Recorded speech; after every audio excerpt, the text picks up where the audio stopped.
જય માતાજી દોસ્તો, આજે મેં બનાવ્યો સવારમાં નાસ્તો. તો મેં છોકરાને ફટાફટ નાસ્તો આપ્યો. પછી મારા હસબન્ડ ડ્યુટી જતા હતા તો માતાજીને પગે લાગ્યા. પછી બીટ્ટુ મીઠુંને બે પપીઓ કરી. એમને ડેલી એમને લાડ લડાવીને જ જાય છે યુનિટમાં. હવે ચાલ્યા યુનિટમાં તો મેં એમને બાય કીધું અને એ ચાલ્યા યુનિટમાં. પછી હું મારા કામમાં લાગી ગઈ. તો ફટાફટ હું મારા કામ સાફ સફાઈમાં લાગી છું. તો પહેલાં કીધું વાસણ કરી લઉં. વાસણ સાફ કરવા લાગી. ફટાફટ હવે વાસણ કરી પછી કીધું હું છે ને ફ્રી થઈ જાઉં જલ્દી, કેમ કે આજે મારે બહુ કામ હતું અને છોકરાઓની છુટ્ટી છે તો કામ વધારે ફેલતું જાય છે. એટલે તમે પણ હાઉસવાઈફો છો તો તમને ખબર છે ઘરમાં કેટલું કામ હોય છે. નવું કામ ચાલુ થઈ જાય કે આ કામ ને પેલું કામ ને. એટલે મેં પછી આરો સાફ કરી દીધો. જેટલું થાય એટલું બધું અત્યારમાં કરી લઉં છું. પછી આખો દિવસ કામ તો ચાલ્યા જ કરે. પછી હું ફટાફટ કચરો બધો ડસ્ટબિનમાં નાખી દીધો. પછી કીધું લાવો ગેસ પણ સાફ કરી દઉં. તો હું ફટાફટ હવે ગેસ સાફ કરવા લાગી. જાળીઓ બહુ ડેલી સાફ તો કરું છું, ડેલીનું રૂટીન જ છે.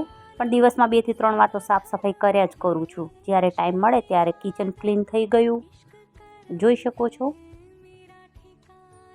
પછી આવી ગઈ રૂમમાં બેડ સાફ કરવા માટે. તો બેડશીટ ઠીક કરી. પછી હું ઝાડુ પકડી લીધું હાથમાં. કીધું ફટાફટ ઝાડુ લગાવી દઉં. તો હવે લગાવવા લાગી ઝાડુ.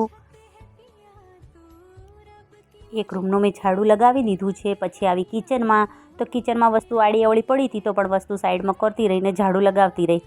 પછી આવી ગઈ કાર્પેટમાં. કાર્પેટ કીધું લાવો તો સાફ કરી લઉં છું.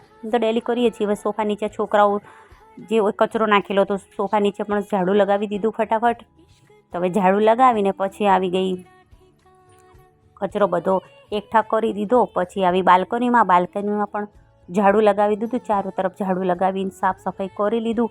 પછી ગઈ હું ઝાડુ લગાવતી રહી સીડીમાંથી નીચેની તરફ. તો પછી કીધું સીડી સાફ કરી લઉં. સીડી સાફ કરતાં પછી બાએ મને અવાજ લગાવ્યો. બાની તબિયત ખરાબ છે ને તો બાના સમાચાર પૂછવા આવી ગઈ. બાને કેન્સર છે.